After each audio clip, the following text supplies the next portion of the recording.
사도 바울은 8장의 전반부를 통해서 전반적인 성령의 사역들을 이야기해 주었습니다.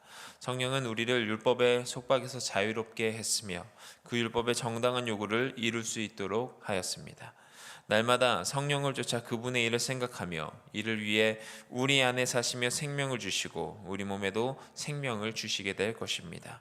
성령님의 내주하심은 그분의 길대로 살지 않으면 안 되도록 우리들을 인도하여 주며 그분의 능력은 우리가 몸의 행실을 죽일 수 있도록 해 줍니다. 하나님의 자녀인 우리를 인도하시며 우리의 영에게 어떤 존재인지를 증거하고 계십니다.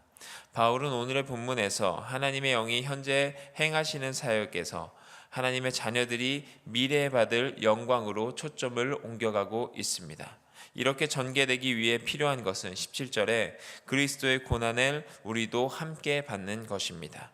고난과 영광은 19절에서 22절에서 하나님의 피조물이 받는 고난과 영광으로, 23절에서 27절에서는 하나님의 자녀들이 받는 고난과 영광으로 나타납니다. 물론 오늘의 본문은 25절까지만입니다. 이 고난과 영광에는 일반적인 특징 4가지가 있습니다. 첫 번째 특징은 고난과 영광은 분리될 수 없게 결합되어 있다는 것입니다. 베드로전서 5장 10절은 이렇게 말합니다. 모든 은혜의 하나님 곧 그리스도 안에서 너희를 부르사 자기의 영원한 영광이 들어가게 하시니가 잠깐 고난을 받는 너희를 친히 온전케 하시며 굳게 하시며 강하게 하시며 터를 견고케 하시니라.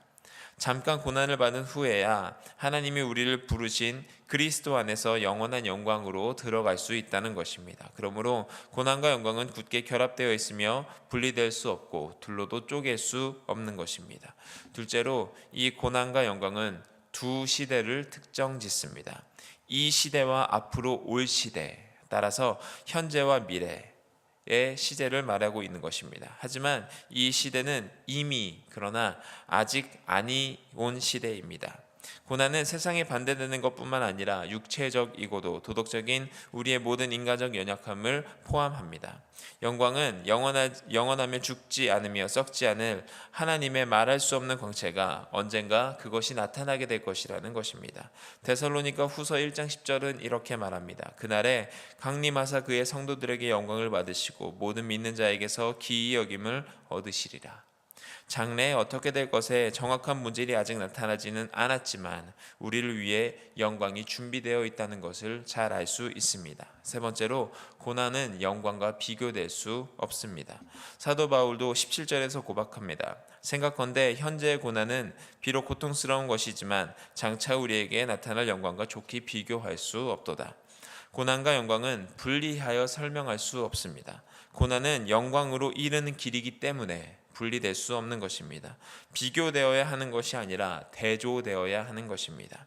우리가 현재 받는 환난은 잠시 받는 경한 것이지만 장차 올 영광은 지극히 크고 영원한 중한 것이라고 고린도후서 4장에서 말하고 있습니다.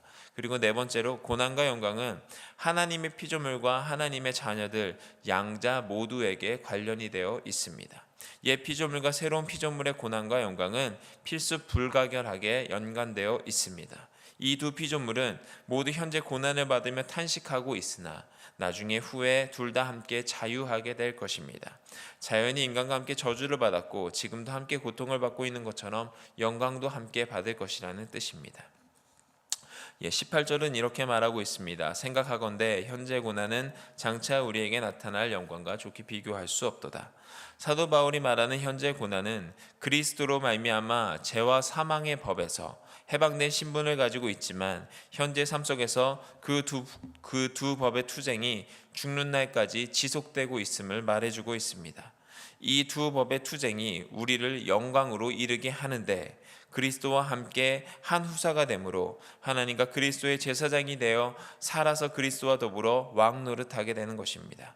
고린도전서 15장에서 말하는 부활의 몸, 곧 영광스러운 몸을 입어 하나님의 후사가 된다는 사실은 어떤 것과도 비교할 수 없는 가장 영광스러운 것이라고 사도 바울은 강조합니다.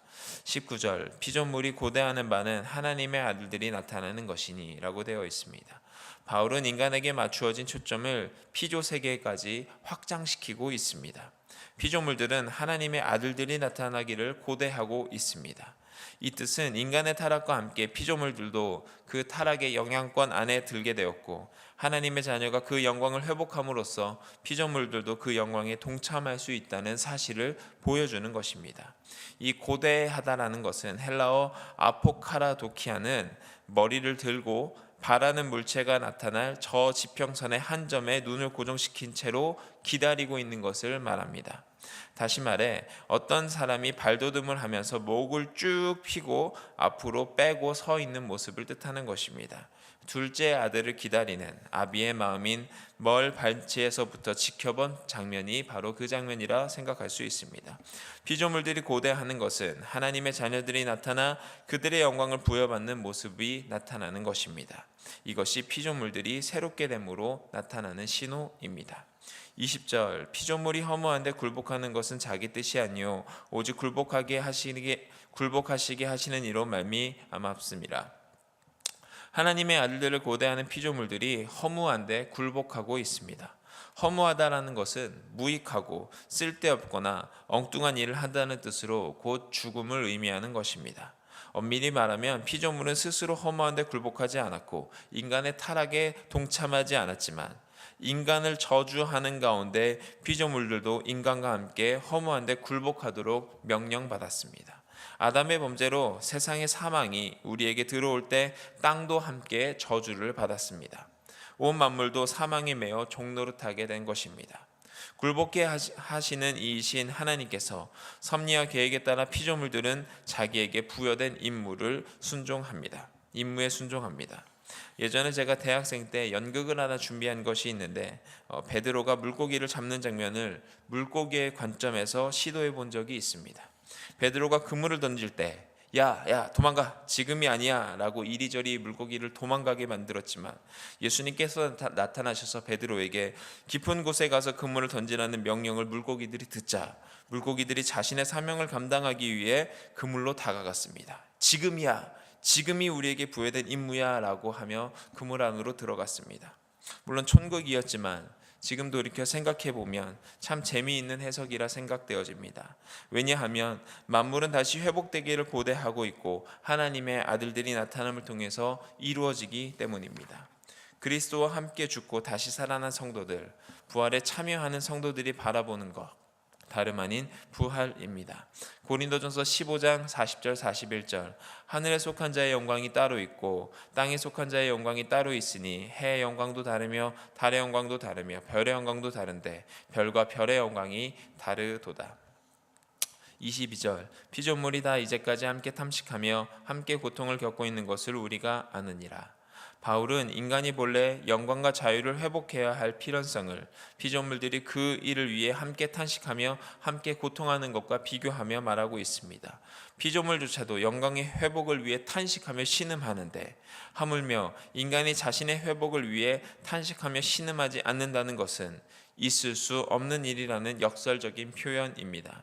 아담과 하와의 범죄 이후 인간이 이제까지 저주와 고통을 받았듯이 피조물도 이제까지 탄식하고 있다는 것입니다. 사실 탄식이 해산의 고통이므로 피조물은 다가오는 새로운 질서를 고대합니다. 진통 뒤에는 해산의 기쁨이 따를 것입니다. 우주가 파괴되는 것이 아니라 해방되고 변형되어 하나님의 영광으로 가득 차게 될 것을 사도 바울이 말하고 있는 것입니다. 23절 그뿐 아니라 또한 우리 곧 성령의 처음 익은 열매를 받은 우리까지도 속으로 탄식하여 양자될 것 곧 우리 몸의 속량을 기다리느니라. 성령의 처음 익은 열매는 오직 예수 그리스도이십니다. 고린도전서 15장 20절은 이렇게 말합니다. 그러나 이제 그리스도께서 죽은 자 가운데서 다시 살아 잠자는 자들의 첫 열매가 되셨도다. 성도가 처음 익은 열매라는 것은 아니지만 차례대로 우리에게도 그 일들이 진행될 것입니다. 고린도전서 15장 23절 24절은 각각 이렇게 말합니다. 그러나 각각 자기 차례대로 되리니 먼저는 첫 열매인 그리스도요 다음에는 그리스도 강림하실 때에 그에게 붙은 자요 그 후에는 나중이니 저가 모든 정사와 모든 권세와 능력을 멸하시고 나라를 아버지 하나님께 바칠 때라. 처음 익은 열매, 첫 열매로 번역된 이 헬라어 아파르케는 추수의 처음 시작이자 완전한 추수가 머지않아 뒤따를 것이라는 보증수표로 쓰인 단어입니다. 첫 열매의 수확을 축하하는 그 77절이 바로 성령님이 주어진 절기라는 점을 염두하고 사용한 표현 같습니다. 77절은 사도행전 2장에 등장하는 오순절이라고 부르기도 합니다. 오순절을 통해 우리는 성령의 인침을 받습니다. 저가 또한 우리에게 인치시고 보증으로 성령을 우리 마음에 주셨느니라. 우리들은 구원의 은혜로 새롭게 되어 거룩함을 입은 자들이지만 예수님께서 만물을 회복하실 때를 기다리고 있는 사람들입니다. 그렇기에 여전히 하나님의 법과 죄의 법이 우리 안에서 투쟁하고 있습니다. 아직 최종적인 양자됨이나 구속을 받지는 못하였지만 이미 이러한 복들의 전조와 약속으로서의 성령을 우리들은 이미 받았습니다. 그리고 우리도 속으로 탄식합니다. 우리도 속으로 탄식하는 이유 중 하나는 우리가 육체적으로 연약하고 죽을 수밖에 없는 운명이라는 사실 때문입니다. 고린도후서 5장 2절 4절은 이렇게 말합니다. 과연 우리가 여기 있어 탄식하며 하늘로부터 오는 처소를 덧입기를 사모하노니 이 장막에 있는 우리가 짐진 것 같이 탄식하는 것은 이라고 말합니다. 정확하게 표현하면 연약한 몸뿐만 아니라 우리의 타락한 본성 또한 우리를 탄식하게 만듭니다. 인간의 본성은 우리가 마땅히 해야 하는 대로 행동하지 못하도록 방해하고 내주하시는 성령님이 없다면 그렇게 하지 못하도록 우리를 막을 것이지만 현재의 고통의 탄식은 미래의 열망을 표현하고 있습니다. 24절 우리가 소망으로 구원을 얻었음에 보이는 소망이 소망이 아니니 보는 것을 누가 바라리요. 성도는 몸의 구속을 기다리는 소망을 가지고 살아갑니다. 믿음 없이는 결코 그것을 가질 수 없는 것이기에 이것은 구원과 연관되어 있습니다. 소망을 얻고 구원을 얻었다고 번역된 이 헬라어는 부정과거 시제가 쓰였습니다. 이미 죄책과 속박에서 그리고 우리에게 내려진 하나님의 의로운 심판에서 확고하게 해방되었다는 사실을 뒷받침해주고 있습니다. 에베소서 2장 8절은 이렇게 말합니다. 너희가 그 은혜를 인하여 믿음으로 말미암아 구원을 얻었나니 이것이 너희에게서 난 것이 아니요 하나님의 선물이라. 하지만 아직 마지막 심판날 쏟아 부어질 하나님의 진노로부터 구원받은 상태는 아닙니다. 죄의 흔적이 뿌리 뽑힌 것도 아닙니다. 하지만 우리가 완전히 해방되리라는 소망으로 구원을 얻게 될 것입니다. 피조물이 허무한 데서부터 자유로워질 것을 바라면서 허무한 데 굴복하는 것과 마찬가지입니다. 이러한 이중적 소망은 미래의 것이기에 지금까지 보이지 않는 것들을 고대하게 만들고 있습니다. 보이지 않는 소망이 소망이 아니니 보는 것을 누가 바라리오라고 말하는 것은 25절의 말씀처럼 우리는 아직 우리가 보지 못한다는 것을 바란다는 의미입니다. 25절 만일 우리가 보지 못하는 것을 바라면 참음으로 기다릴지니라. 이제는 소망이 성취되기를 기다려야 합니다. 첫 열매 뒤에는 수확이 있습니다. 속박 뒤에는 자유가 있습니다. 썩어짐 뒤에는 썩지 않음이 있습니다. 그리고 진통 뒤에는 새로운 세계 탄생이 따를 것이라는 하나님의 약속을 확실히 믿어야 합니다. 이미 그러나 아직인 사이에서 고난과 영광 사이에서 산다는 것이 무엇을 의미하는지 생각해 볼 수 있게 만들어줍니다. 시련이 올 때 굴복하지 않고 견디면서 참음으로 기다려야 합니다. 성도의 삶에는 오직 오래 참는 인내가 요구되는데 이 과정 속에서 인내를 잃어서도 안 되고 기대를 잃어서도 안 되고 열심히 또한 참음으로 기다려야 합니다. 환난은 인내를, 인내는 연단을, 연단은 소망을 이룹니다. 이를 악물고 참는 인내는 인내가 아닙니다. 즐거움으로 감당할 수 있는 인내여야 합니다. 모든 것을 참으며 모든 것을 견디는 사랑의 수고와 인내이기 때문입니다. 고난은 장차 우리들에게 큰 영광을 가져다 줄 것입니다. 이미 그러나 아직 오지 않은 그 영광이 우리의 목전 앞에 와 있습니다. 어떤 인생을 살 것인가 결정할 수 있어야 합니다. 우리 몸에 속량될 것을 소망으로 인내하며 기다려야 합니다. 우리가 소망하고 인내하는 이유, 고난을 뛰어넘어 영광이 우리에게 있을 것이기 때문입니다. 고난보다 더 큰 영광을 소망하며 살아가는 저와 여러분들이 되시기를 주님의 이름으로 축원드립니다. 기도드리시겠습니다. 주님, 우리가 고난보다 더 큰 주님 바라보며 고난보다 더 큰 영광을 사모하며 살아갈 수 있는 오늘 우리 하루의 삶 동안 그리고 우리의 인생이 될 수 있도록 인도하여 주옵소서. 예수 그리스도의 이름으로 기도드립니다. 아멘.